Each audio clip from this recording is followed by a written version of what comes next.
The fridge who played with fire. In the heart of an old cottage, where time stood still and recipes were written in cursive, there lived a refrigerator named Chilton. He wasn't your average fridge. Sure, he kept leftovers fresh and ice cream hard, but deep inside his compressor coils, Chilton carried a burning passion for cooking. Each day, he stood stoically against the stone wall, watching the ancient iron stove bask in all the culinary glory. Pies, stews, roasts. The stove got all the action, while Chilton was stuck babysitting cold cuts and mystery Tupperware.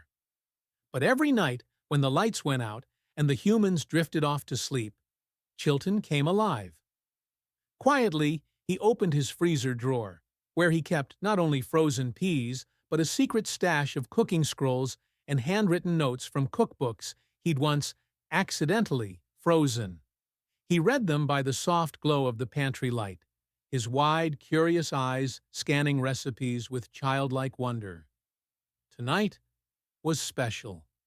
He was finally ready to take a bold step, something blazing, something so against his nature it bordered on culinary treason, flambéed fire fruit a la Chilton. The fridge's frosty fingers warmed with excitement, or was it anxiety? He slid across the tiles toward the stove, arms extended, holding a cast-iron skillet with one hand and a wooden spoon with the other. The stove blinked in disbelief. "You? You're supposed to cool, not cook." But Chilton didn't answer. He was focused, determined. He gently cradled the fire fruit, a spicy citrus grown only in the far corners of the spice rack, and dropped it into the pan. Flames leapt like wild dancers. Sparks flew. The room filled with a flickering orange glow as heat kissed the walls. Spices whispered nervously from their shelf. The old kettle gasped. The rolling pin fainted.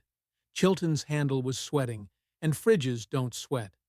The fire rose higher, licking the pan's rim, daring him to quit, but Chilton stirred with resolve. "Cooking? Is chemistry?" he muttered. "Cold or hot? I can do this." And he did. The flames sizzled down to a warm glow. The fire fruit had caramelized to perfection, its spicy sweetness filling the air. Chilton beamed. He had cooked, really cooked. He plated the dish on a single saucer he'd kept cool in his lower drawer, garnished it with mint, and whispered, "Bon appétit." Suddenly, bang! The humans burst into the kitchen, smoke trailing from the stove. Chilton dashed back to his corner, arms retracting just in time. The owners stared at the oddly warm skillet on the stove top, and then at the fridge, which hummed innocently in place. "Strange," one said. "Didn't we turn everything off?" Chilton said nothing, but if you looked closely, you could almost see the tiniest wisp of smoke curling from his freezer door.